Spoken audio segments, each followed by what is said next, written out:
我的妻子她失踪了，她不是。Hari yang begitu indah. Oke Kem, jadi dari semua jenisnya, film yang paling gue suka adalah film plot twist. Kenapa demikian? Karena satu, ya ngajak mikir penontonnya. Dua, lu bisa adu teori tuh sama temen lu, pacar lu, atau keluarga lu. Tiga, leave a good taste aja gitu kalau filmnya udah selesai dan lu berhasil nebak ending film itu. Nah, film yang bakal gue bahas kali ini kurang lebih soal seseorang yang bininya hilang, nggak tahu kemana, terus muncul cewek yang ngaku-ngaku sebagai bininya. Saran gue sih lu nonton sampai selesai, karena ini adalah salah satu film yang endingnya 99,99% nggak ketebak. Nah, siapin dah teori-teori terbaik lu, and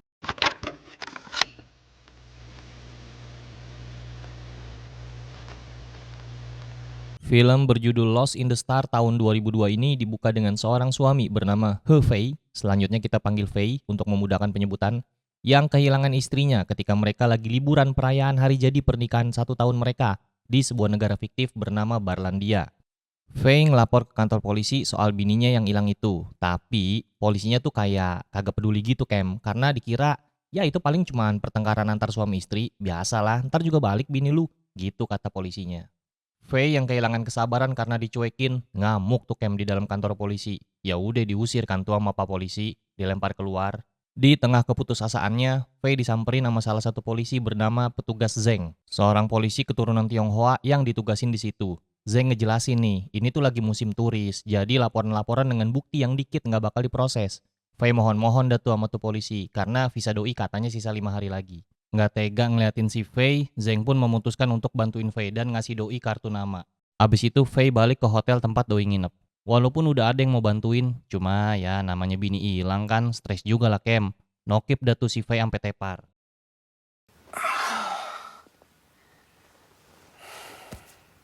Pas bangun Fei kaget, loh kok ada cewek random di samping gua? Sikat, enggak, maksud gua itu cewek ngaku-ngaku sebagai bininya Fei. Nah keanehan udah mulai terjadi dari sini nih. Fei nggak kenal sama nih cewek, tapi nih cewek ngasih bukti bahwa dia adalah bini sahnya Fei. 你说我是谁？ Scene berlanjut pagi hari, di mana udah ada petugas Zeng yang ditemenin sama beberapa karyawan hotel. Petugas Zeng tentu jadi mediator nih, dia minta paspor sama visa bininya Fei. Di situ tertulis jelas nama Li Muzi, yang mana itu adalah memang nama dari bininya Fei. Dan tentunya untuk memudahkan kita panggil Muzi dari sekarang. Pas ditanya soal nama Li Muzi ini pun ya Fei mengiyakan bahwa itu memang benar nama bininya, tapi bukan cewek random ini. Abis itu terjadi tanya jawab antara Fei dan Muzi soal kapan mereka nikah, di mana mereka nikah, dan semua pertanyaan Fei bisa dijawab dengan mudah sama si Muzi. Semua petugas hotel juga ngenalin dan mengiyakan kalau cewek random itu beneran Li Muzi, alias bininya Fei. Pas ngeliat foto-foto di HP dia sendiri pun, ya fotonya beneran fotonya si Muzi lah. Kesel, hilang kontrol, Fei narik dan jorokin Muzi ke sofa buat ngecek tanda di pahanya Muzi, yang bisa jadi bukti bahwa itu beneran Muzi apa bukan. Dikebet tuh paha, beneran ada dong lukanya. Ditampol lah si Fei. Si anjing asal kebet aja paha bini sendiri di depan banyak orang. Udah mah bikin laporan palsu, KDRT di muka umum. Posisi Fei udah jelek banget lah di mata hukum dan di hadapan publik. By the way, lu pada udah soto ya bikin teori-teori. Santuy, nikmatin dulu filmnya. Fei nggak nyerah gitu aja. Besokannya, dia nyatronin lagi tuh semua toko dan lokasi yang kemarin dia datengin bareng Muzi. Tapi nihil, belum kelihatan ada hasilnya. Di sela-sela waktu istirahatnya, Fei ngecek HP. Dia nyoba ngontek salah satu temennya Muzi yang bernama Manman. Lagi serius ngeliatin HP, lewat tuh bocil lab app ngedorong-dorong Fei. Copet ternyata Kem. Nggak bisa baca keadaan, orang lagi susah juga. Dikejar-kejar tuh bocil, ampe Fei dicegat sama sesosok cewek okem nan random yang bilang daerah itu bahaya. Bener aja keluar tuh reman-reman cecubluk kayak coro abis banjir. Kayaknya nih cewek okem atu lumayan dikenal di mari dan disegani nama reman-reman akamsis itu. Alhasil dompetnya Fei dibalikin. Dah gitu aja.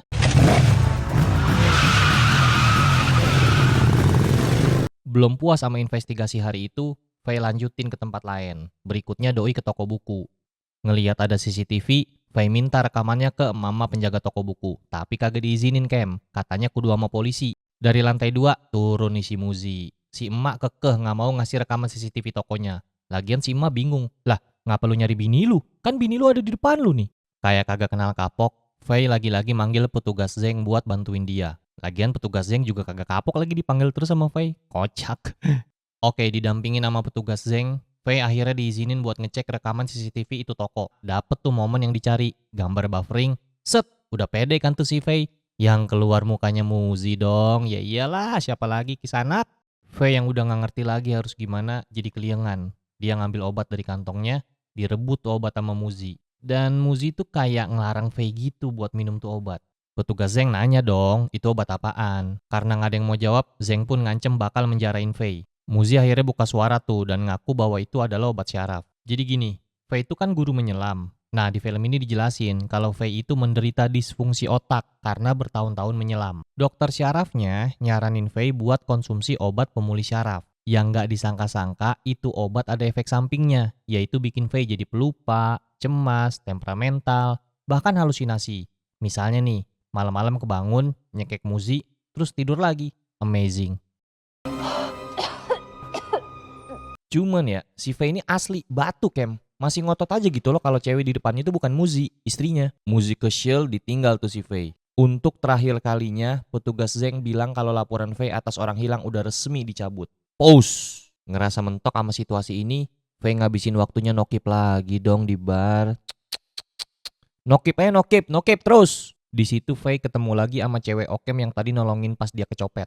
Yang ternyata menurut penjelasan mamang-mamang penjaga bar, cewek itu bernama Chen Mai, seorang pengacara kelas dunia yang gak pernah kalah di persidangan. Melihat ini sebagai peluang, Faye SKSD ke Mai, mau minta tolong. Cuman di sini Faye kagak jujur Kem. Dia bilang bini temennya dia yang hilang, bukan bininya dia. Ya elah, tipikal bokisan tongkrongan banget dah. Lagian ada-ada aja pengacara kelas dunia sih mau lu kadalin. PA banget lu Kem. Ngerasa Faye belum jujur, Mai gak mau tuh nolongin. Mai cuma ngasih pesan singkat nih ke si Faye soal mafia-mafia di negara itu, dan ya ada orang-orang yang sebaiknya jangan diganggu lah.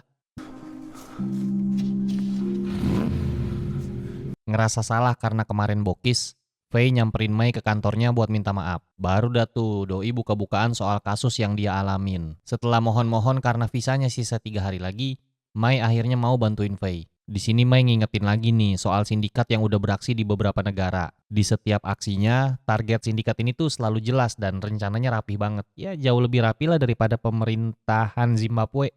Mulai main pinggir jurang. Setelah menjawab beberapa pertanyaan soal kepribadian istrinya, Faye menceritakan awal pertemuan mereka. Tadi kan udah sempat disebutin tuh, Faye ini instruktur selam. Nah Muzi, bininya nih, adalah salah satu muridnya dia, yang dia tolongin pas mau tenggelam. Gelagapan.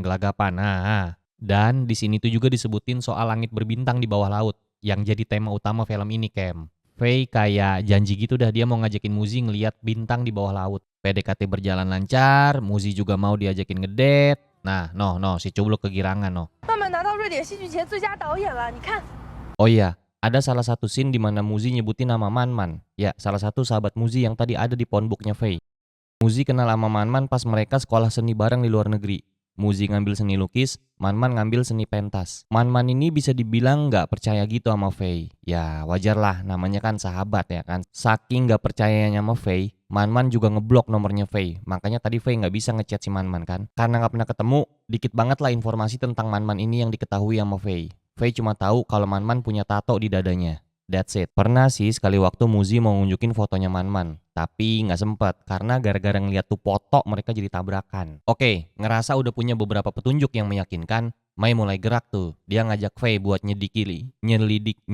nyelidikin halah. Susah banget PA. Investigasi dimulai dari studio tempat Faye sama Muzi pernah foto bareng. Dari tempat itu kesebutlah satu orang fotografer mencurigakan bernama Hazel. Hazel juga diketahui datang sama cewek yang dicurigai bahwa itu adalah Muzi palsu. Oh iya, mulai sekarang kita bedain penyebutannya ya.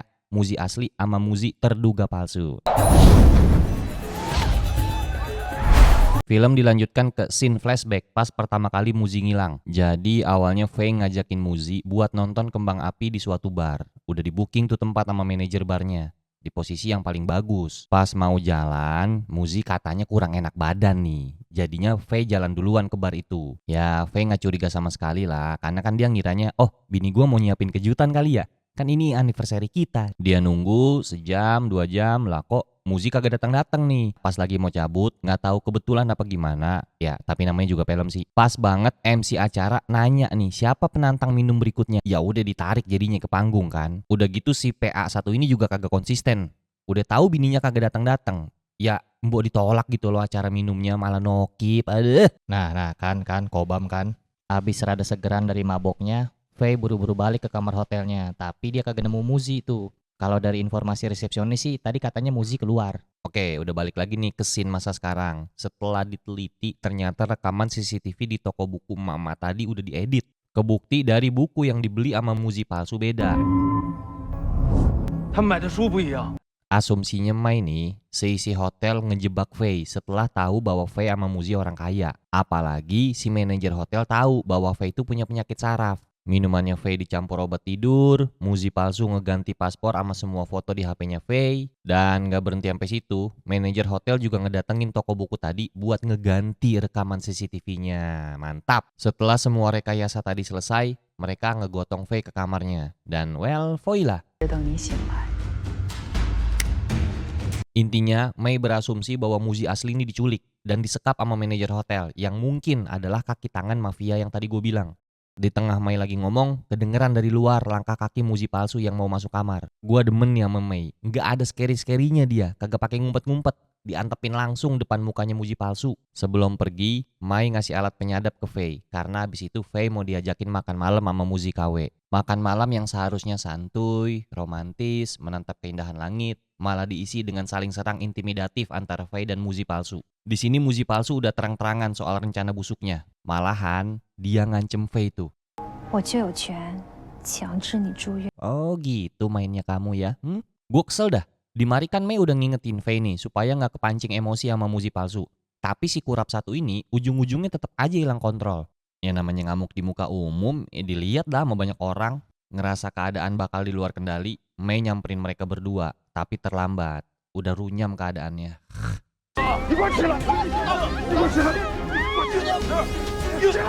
Sekarang Mei bilang semua bukti udah memberatkan Faye. Dan rekaman melalui penyadap tadi juga nggak cukup buat jadi senjata Mei di persidangan. Dari omongannya Muzi KW tadi, Mei bisa ambil kesimpulan bahwa bukan komplotannya Muzi KW yang nyulik Muzi asli. Karena ya kalau dia yang nyulik, langsung aja minta tebusan. Ngapain repot-repot ngejebak lah, ngancem lah. Justru yang ditakutin sekarang tuh kalau Muzi asli muncul, mereka malah jadi beneran bisa bikin meninggoy. Nah dari belakang juga kelihatan tuh ada mobil yang ngikutin mereka, bahkan ampe ke hotelnya Faye. Saat ini visa Faye tersisa 2 hari lagi. Mei ngajak Faye ke lokasi berikutnya untuk nyari info tambahan soal lokasi Muzi asli. Belum ada 10 detik keluar dari hotel, mobil mereka langsung diikutin tuh sama orang misterius tadi. Dengan bermodalkan strategi yang biasa aja dan gak seberapa itu, ya mereka bisalah ngumpet-ngumpet dikit mah. Berikutnya mereka tiba di tempat yang diduga adalah persembunyian komplotan mafia itu. Di atas meja kelihatan tuh paspor-paspor palsunya Faye sama Muzi palsu. Nah cuma di sini menarik nih. Lu lihat tuh ada foto Faye yang dikasih inisial K. Siapa gerangan K ini? Udah gitu ada potongan artikel ini lagi. Nah apa nih maksudnya? Tiba-tiba ada yang nelpon si Faye dan ternyata HP si cubluk ini disadap sama para mafia yang bikin mereka selalu tahu keberadaan Faye. Gue tahu sih ini film, cuma gue mah kagak pernah habis pikir dah. Penjahat tuh kenapa pada PA-PA banget ya kalau nembak? Kagak kena-kena anjir. Padahal jaraknya deket. Noh, lu lihat noh. Faye sama Mei berhasil kabur dari orang misterius tadi. Ngerasa ada yang janggal sama artikel di mading tadi, Mei masang muka serius nih. Marah gitu Doski. Soal siapa kayak ini? Faye udah tahu si Mei ini cerdas, masih aja bokis. Ketahuan dah tuh kalau Faye kang judi. Si cubluk ini ternyata budak kakek Zeus guys. Mei menyimpulkan bahwa ada keterkaitan antara hilangnya Muzi dan kebiasaan si Faye berjudi. Next, scene dilanjutkan dengan Faye yang bercerita soal dia yang dulu tuh dari keluarga yang caur. Jadi ya dia struggle gitulah buat hidupnya. Dia nggak kuliah dan memutuskan untuk merantau di ibu kota, ngais rezeki dengan ngerjain apapun yang dia bisa sampai dia jadi instruktur selam. Nah cuman pendapatannya masih kurang nih. Sampai di suatu hari yang nggak indah-indah banget, dia kenal ama yang namanya kakek Zeus. Ya, judi online. Jadi, seperti umumnya pelaku-pelaku judi lain, Faye menang dulu tuh awalnya. Ngerasa dia bakal menang lebih banyak, Faye merambah ke judi offline. Ya, dia mulai judi di kasino. Gua minta lu konsentrasi di sini. Lihat. Faye mulai kalah sampai rungkat. Dan Faye mulai ngajuin pinjaman online. Gimana? Tidak asing bukan sama rentetan kejadian-kejadian ini? Betul sekali. Mirip sama kasus-kasus judi online di masyarakat saat ini. Ya gimana ya? Namanya judi. Lu pikir aja lah. Masa iya ada bandar buka bisnis judi buat bagi-bagi duit? Dangkal amat. Kelihatan udah kalah mulu. Faye mulai disamperin sama oknum-oknum yang nawarin dia pinjaman duit. Karena utangnya udah terlalu banyak. Puyeng dong. Faye mulai konsumsi itu obat-obat saraf tadi. Di momen dia mikir udah nggak tahu harus gimana lagi, dia ketemu sama Muzi. Sial amat lu sih. Faye nyeritain semuanya ke Muzi, soal dia yang kecanduan judi, tentang hutang yang udah menggunung, dan dia berjanji akan banting tulang untuk melunasinya. Sempet tuh Faye mempersilahkan Muzi kalau dia mau batalin pernikahan mereka. Dan ya, Muzinya lulu dan malah ngasih kesempatan tobat buat Faye. Bahkan dia ngasih tuh 1 ATM buat bantuin utangnya Faye. Setelah itu, menurut pengakuan Faye ke Mei, dia udah gak pernah judi lagi. Dia mohon-mohon supaya Mei percaya sama dia dan mau bantuin nyari kemana hilangnya Muzi yang asli. Asem banget loh nih film, kita dibolak-balik dibikin bingung mesti percaya sama siapa. Keesokan harinya, Mei berhasil mendapatkan data soal orang misterius yang tadi ngejar-ngejar mereka. Dia juga udah nemuin nih lokasinya Hazel. Hazel setuju mau ngasih foto Mei dan Muzi, tentunya dengan bayaran. Pas lagi mereksa foto dari Hazel, lewat tuh tukang penyewaan alat selam yang bilang bahwa Muzi belum mengembalikan alat selam yang dia sewa beberapa hari yang lalu. Oke, misteri baru lagi. Mai yang masih penasaran sama statement mamang-mamang tadi, memaksa Faye untuk cerita yang sebenarnya. Pas mereka lagi debat, ya, Hazel kena bedil dari jauh. Lalu terlihat sesosok mencurigakan yang ngambil flashdisk berisikan foto Faye dan Muzi, yang nanti mau dipakai buat bukti. Mereka dikejar-kejar, Faye nyusruk. Faye berhasil selamat dari nyusruk tadi. Dia ketakutan, beres-beres, mau niat kabur. Tapi muncul tuh Muzi palsu di belakang Faye yang lagi-lagi ngefitnah. Faye diamankan polisi, Faye pingsan. Ketika siuman, Faye udah ada di dalam kayak ruangan operasi gitu dah. Nah, di situ tuh udah ada jajaran dokter dan suster yang nggak tahu mau ngapain nih. Faye terus meyakinkan dokter dan suster tersebut bahwa dia tuh cuma dijebak. And well, masuk tuh 3 sosok yang kalian pasti kenal semua. Ternyata mereka semua komplotan dong. Faye dibius, terus dibotakin kayak anak STM ospek. Di momen krusial itu, Mei menyusup buat nolongin Faye. Mei bilang Faye udah kalah telak dan Mei juga menambahkan bahwa dia tuh nggak bisa nolongin Faye lagi kecuali Muzi asli ketemu. Loh, bentar. Gimana caranya nemuin Muzi asli? Mei masih curiga soal tukang alat selam yang tadi bilang bahwa Muzi asli belum balikin alat selam yang dia sewa. Pas ditelusurin, ternyata pada saat itu alat selam yang disewa ada 2 set. Udah gitu ternyata semua pengakuan Faye selama ini tuh bokis scam. Gue mulai sentimental nih di sini nih. Jadi abis dari nyelam itu, yang balik cuma si Faye. Nah, Muzinya di mana anjing, setan? Yang lebih membagongkan, semua kejadian setelah Faye kenal sama Muzi itu udah diatur sama dia. Mai terus menyudutkan Faye sampai akhirnya Faye pun menyebutkan lokasi Muzi asli. Scene flashback ngejelasin soal Faye yang ternyata setelah menikah pun belum taubat juga dari perjudian. Lagi-lagi Faye mohon-mohon nih ke Muzi untuk dibantuin. Good. Kali ini Muzi udah nyerah sama kelakuan si cubluk satu ini. Di malam setelah perdebatan mereka, Faye ngekleptoin nyolongin duit Muzi. Dan di dalam laci, dia nemuin surat pengajuan cerai dari Muzi. Jadi semua inilah yang melatar belakangi si Faye untuk ngajak Muzi liburan perayaan pernikahan mereka. Pura-pura manis deh tuh si cubluk satu ini. Nah, terus lu ingetin scene ini nih Kem. Jadi, sebenarnya Muzi juga mau bilang sesuatu ke Faye. Emang apa sih yang mau disampaikan Muzi ke Faye? Sabar, bentar lagi juga lu pada tahu. Siapin tisu sih saran gua mah. Oke, kita udah di ujung film nih Kem. Abis adu bacot tadi, Mei cabut tuh. Faye entah gimana caranya namanya juga film, bisa berhasil kabur tuh. Doi kalang kabut nyariin jalan keluar, dan pas udah berhasil keluar, ada yang menunggunya. Loh, kok semua orang ada di mari? Ada petugas Zeng, Muzi palsu, bahkan ada Hazel yang padahal tadi udah meninggoy. Dan yang paling mengejutkan, ada si Mai. Bentar. Jadi mereka semua berkomplot? Ya, betul. Tapi bentar, gue jelasin dulu nih maksudnya berkomplot. Lu inget kan soal Man-Man, temennya Muzi pas doi sekolah di luar negeri, yang punya tato sayap di dadanya, yang pendidikannya sutradara? Ya, jadi ini semua adalah karangannya Mai, yang bernama asli Senman, atau biasa dipanggil Man-Man. Semenjak Muzi berangkat liburan sama Faye, Man-Man gak bisa ngubungin dia sama sekali. Nah, buat ngebayar rasa penasarannya, Man-Man nyamperin Muzi. Dan bener dong Kem, udah ada poster orang hilang. Dari situ, Man-Man ngumpulin semua teman-teman teaternya buat bikin Faye mengakui semua kejahatan dia, sekaligus mengetahui keberadaan Muzi asli. Faye yang udah ke pojok akhirnya dibungkus. Bentar, gua kasih tahu lagi satu alasan kenapa film ini bagus banget. Man-Man ngunjungin Faye di penjara dan ngasih satu benda ke Faye. Lu tahu itu benda apa? Itu benda yang mau diunjukin Muzi ke Faye pas makan malam sebelum mereka liburan. 也为了我们的孩子。深海中那点光，昏暗的诱惑。世界上最爱你的人。他以为抓得住，藏在笼中。Ya, itulah salah satu film yang mesti gue share ke lu karena ya bagus banget. Plot twistnya dapet, kita diajak tebak-tebakan siapa yang sebenarnya jahat, dramanya oke banget dan endingnya itu, sedihnya dapet lah. Cocok ditonton bareng keluarga karena nggak ada adegan macem-macem di film ini. Oke, pesan yang kita bisa ambil dari film ini, serius Kem, jauhin judi sama pinjol. Ini memang cuman film, tapi efek kecanduan judi dan pinjol itu real, beneran ada. Lu bisa lihat lah korbannya di sekitar lu. Ama satu pesan terakhir sebelum gue tutup film ini, cintailah orang yang mencintai lu.